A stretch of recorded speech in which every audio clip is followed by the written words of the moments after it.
Okay, anti emetics और emetics. सबसे पहले एमेटिक्स देख लेते हैं, क्योंकि ये ड्रग्स अंकित लिटरली ये ड्रग्स सिर्फ आपके जो एमेटिक वाला जो फंक्शन है उसको ब्लॉक करती हैं। सारी ड्रग्स एक ही काम करेंगी, बस अलग अलग तरीके से फंक्शन करेंगे Archana, but directly they will just block your centre. Okay, so nausea vomiting not a disease. हम सबको मालूम है कि नोजिया वॉमिटिंग एक डिसीज नहीं है, it is just a indication. तो एमेटिक्स आपके गैस्ट्रोइंटेस्टाइनल की ड्रग्स का लास्ट क्लासिफिकेशन है, okay, of altered physiological and pathological conditions. तो फिजियोलॉजिकली पैथोलॉजिकली नोजिया वॉमिटिंग आना एक कॉमन सी बात है। मोशन सिकनेस हो गया, लॉन्ग ड्राइव पे गाड़ी में ड्राइव करना, ये सब किसी किसी को नोजिया वॉमिटिंग, किसी को फ्लाइट में नोजिया वॉमिटिंग होता है, तो हर किसी का अलग अलग होता है। तो vomiting occur due to stimulation of emetic centre. तो यहाँ पर जो इकलौता जो नॉलेज हमें होना चाहिए, the knowledge is what is emetic centre and how it works, right.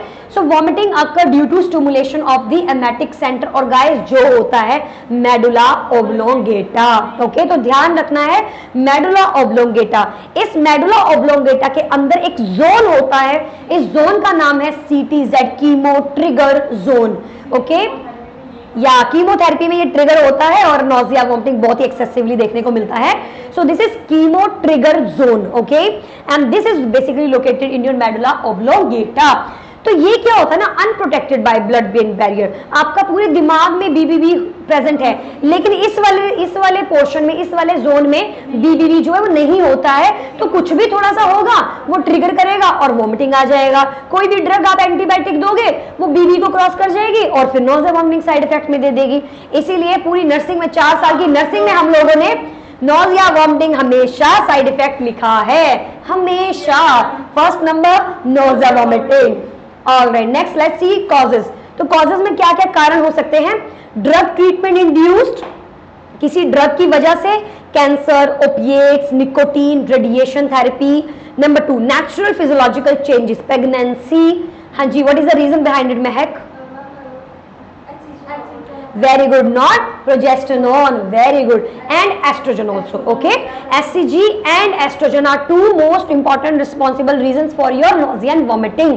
और बस जो रिफ्लक्स, जो आपका प्रोजेस्टेरोन उस स्फिंक्टर को खोल देता है जिससे वो फील आता है, लेकिन उससे थोड़ा थोड़ा फील आता है कि बाहर आ रहा है, बट पर्टिकुलरली हाइपरेमेसिस ग्रेविडारम की जो कंडीशन जिसमें सच में नोजिया वॉमिटिंग हो रहा होता है, उस कंडीशन में आपका HCG और एस्ट्रोजन मोस्ट इंपॉर्टेंट कारण होते हैं। जिसको इसमें डाउट है वो गायनी की हमारी वीडियो देख सकते हैं। इन्फेक्शन कॉजेज GIT इन्फ्लेमेशन, तो कुछ इन्फेक्शन है उसमें भी आपको देखने को मिल सकता है। पैथोलॉजिकल कंडीशन मैलिग्नेंसी में देखने को मिल सकता है। पोस्ट ऑपरेटिव में एनेस्थीसिया, एनाल्जेसिक्स में देखने को मिल सकता है। Central nervous system related causes, anticipatory migraine में भी नोजिया वॉमिटिंग देखने को मिल सकता है।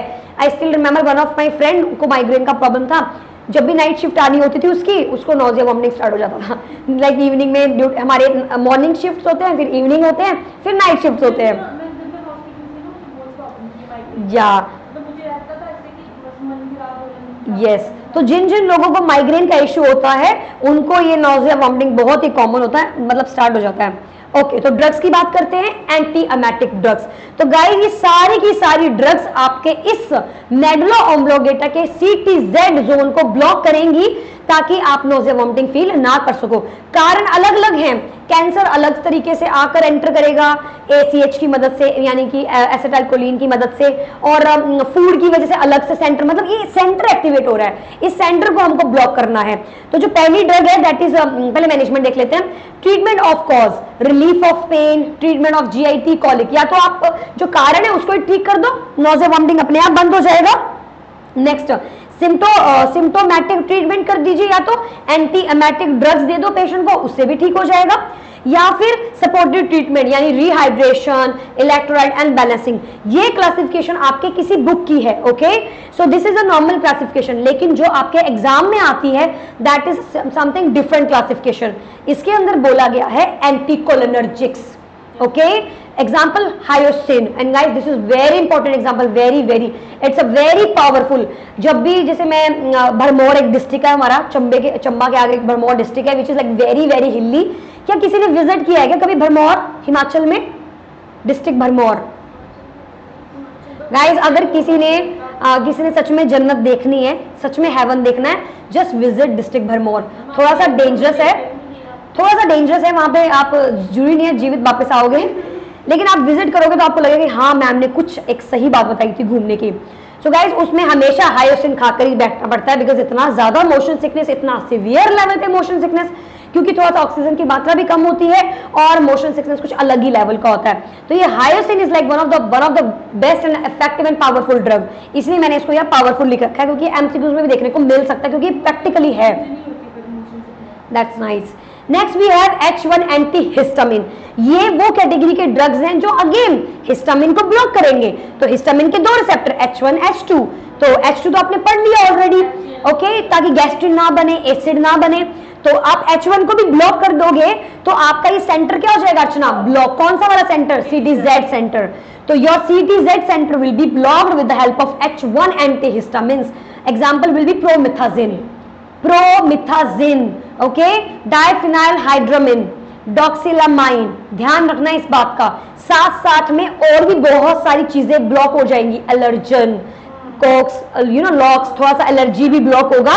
इसीलिए जब आप आईसीयू वगैरह में देखोगे, आईसीयू में या कहीं भी देखोगे तो डाइफिनाइलमाइन हाइड्रामाइन, डॉक्सिलामाइन, प्रोमिथाजिन काफी ज्यादातर मात्रा में दिए जाते हैं।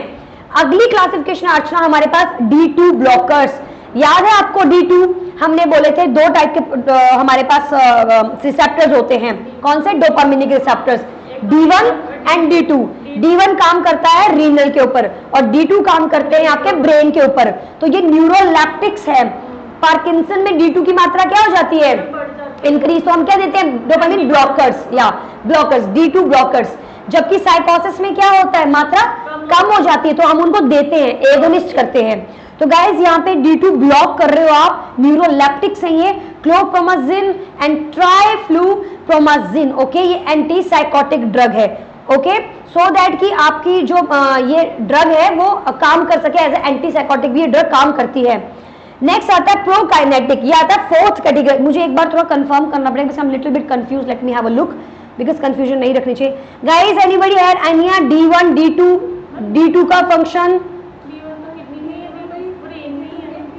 Okay, let me ask from anybody else. Yes, Ankit, can you please tell me the function of D2 receptors? Yes, Ankit, psychosis करता है. And what about आपको इसमें देखने को मिलेगा किस कंडीशन में?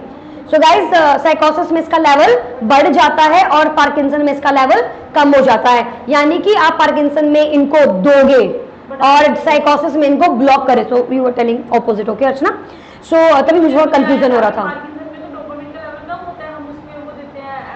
या, तो इसीलिए मुझे आपके आंसर से थोड़ा सा कंफ्यूजन हुआ। So D2 dopamine blockers, okay, had to resolve साइकोसिस। तो इसलिए D2 ब्लॉकर्स दिए जाते हैं एंटी साइकोटिक ड्रग्स के अंदर, क्योंकि नेचुरली साइकोसिस में D2 का लेवल बढ़ता है, ना कि कम होता है। Okay, so just make sure कि हम इसको ध्यान में रखें। All right, so guys now let's move on. All right या, सो यहाँ पे हमारे पास आ जाते हैं कि एंटी साइकोटिक्स, यानी कि ट्राइफ्लूप्रोमाजिन, क्लोप्रोमाजिन, ये क्या है, D2 ब्लॉकर्स। D2 को हम ब्लॉक कर रहे हैं, हमें डोपामाइन नहीं चाहिए। और किसमें बढ़ा हुआ होता है ये, साइकोसिस के अंदर। और पार्किंसन में कम होता है डोपामिन का लेवल, इसीलिए हम उसके अंदर डोपामिन देते हैं, लीवोडोपा, कार्बिडोपा। प्रोकाइनेटिक क्या होता है, मोटिलिटी। ओके, या सो जो उसका फंक्शन है, जो मोबिलिटी है उसके ऊपर काम करते हैं। एग्जांपल मेट्रोक्लोप्रामाइड, डोम पेरिडोम। ओके, तो जो आपकी PPI होती है, प्रोटॉन पंप इनहिबिटर्स, ओके, पेंटोपैराजोल, उस पेंटोपैराजोल के साथ साथ डोम पेरिडोम भी उसी के अंदर होता है। तो पेंटोसिड और पेंटोपैराजोल में क्या डिफरेंस होता है, पेंटोसिड आपकी सिंपल पेंटोसिड होती है, बट पेंटोपैराजोल में आपका डोम पेरिडोम भी होता है, जो कि प्रोकाइनेटिक काम करता है कि एक तो एसिड भी ना बने और जल्दी से मटेरियल बाहर भी आ जाए। 5-HT3 एंटागोनिस्ट, एग्जांपल आता है ऑन्डेस्ट्रोन, और NK1 रिसेप्टर एंटागोनिस्ट फोसाप्रीपिटेंट, और अदर ड्रग्स में है डेक्सामेथासोन एंड डोर्नाबिनोल। अब इनको हम जल्दी से वन बाय वन देखते हैं। Number 1 we have anti emetics, okay, anticholinergic drugs. Okay, तो एंटीमेटिक में क्या क्लासिफिकेशन है अर्चना, एंटीकोलिनर्जिक्स। ओके, एग्जाम्पल के तौर पे जिसको कंफ्यूजन हो रही है यहाँ देख सकते हो, पहली क्लासिफिकेशन क्या है, एंटीकोलिनर्जिक, उसी को हम डिस्कस कर रहे हैं इसके अंदर। सो एंटीकोलिनर्जिक में एग्जाम्पल हायोसिन, एट्रोपिन, डिक्लोमाइड, ठीक है, डिसाइक्लोमाइड। तो ये आपके एग्जांपल्स हैं। मस्कुलिनिक को क्या कर दिया है हमने यहाँ पर, ब्लॉक। ओके, सो मस्कुलिनिक कोलिनर्जिक रिसेप्टर्स क्या करते हैं, नेचुरली एफरेंट फाइबर लेके जाते हैं, जीआई से सिग्नल लेके जाते हैं ब्रेन में, और ब्रेन से एसीएच रिलीज होता है और गैस्ट्रिक सिक्रीशंस बढ़ते हैं। लेकिन अगर हम इनको ब्लॉक कर देंगे तो भी काफी मदद होगी। Next, motion sickness. Motion sickness is mediated by central ACH receptors. Number 3, hyoscine क्या करता है, हायोसिन क्रॉस कर जाता है बीबीबी को और इस सेंटर को क्या कर देता है, ब्लॉक कर देता है, सीटीजेड सेंटर को ब्लॉक कर देता है। सो can cross BBB, its antiemetic action is due to blocking of central ACH receptors, peripheral reduction of salivary secretions, antispasmodic, prevent of relaxation of sphincter। तो ये सारे काम आपको हायोसिन द्वारा देखने को मिलते हैं। Then only they will show effect. तो जब बीबी को कोई मेडिसिन क्रॉस करेगी तभी तो इफेक्ट दिखा पाएगा ना, इसीलिए ये क्रॉस कर जाता है। नेक्स्ट, एडवर्स इफेक्ट्स क्या क्या होते हैं, ड्राई माउथ, क्योंकि एंटीकोलिनर्जिक है, सिक्रीशंस को ड्राई कर देता है। कई बार एट्रोपिन को भी इस्तेमाल करते हैं हम नेबुलाइजेशन के अंदर, इन विच हाँ देते हैं, yes, to decrease secretions, yes, good. Blur vision कर देता है, कॉन्स्टिपेशन कर देता है, सारे पैरासिम्पैथेटिक नर्वस सिस्टम के काम को क्या कर देता है, सप्रेस कर देता है। नेक्स्ट, अब इसकी डोज क्या रहती है, 0.25 mg ओरली। तो एक बार दोबारा से डायग्रामेटिकली देख लीजिए कैसे काम करते हैं ये ड्रग्स। सो ये ड्रग्स बेसिकली क्या करेंगे, ये ड्रग्स आपके सामने हैं, so you can see. Okay, तो यहां पर हमारे पास ACH है, ये ACH बाइंड करता है रिसेप्टर के साथ और पेशेंट के वॉमिटिंग सेंटर पे जाके पेशेंट को वॉमिट करवाता है, जो कि एक नेचुरल प्रोसेस है। और स्टमक में जाके और स्टमक में कुछ कंटेंट, यस, स्टमक में जाके भी आपके जो स्फिंक्टर है उसको क्या करता है, थोड़ा रिलैक्स करेगा, और स्पाज्म वगैरह कुछ हो रहा है तो वो भी करवाता ताकि जी थोड़ा नीचे कंटेंट चला जाए।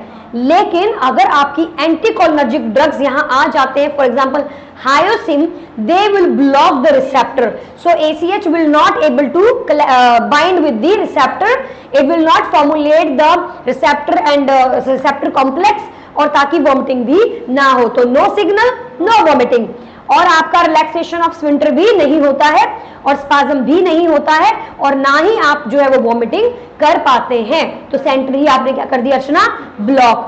नेक्स्ट आता है हमारे पास classification, that is basically particularly H1 antihistamine.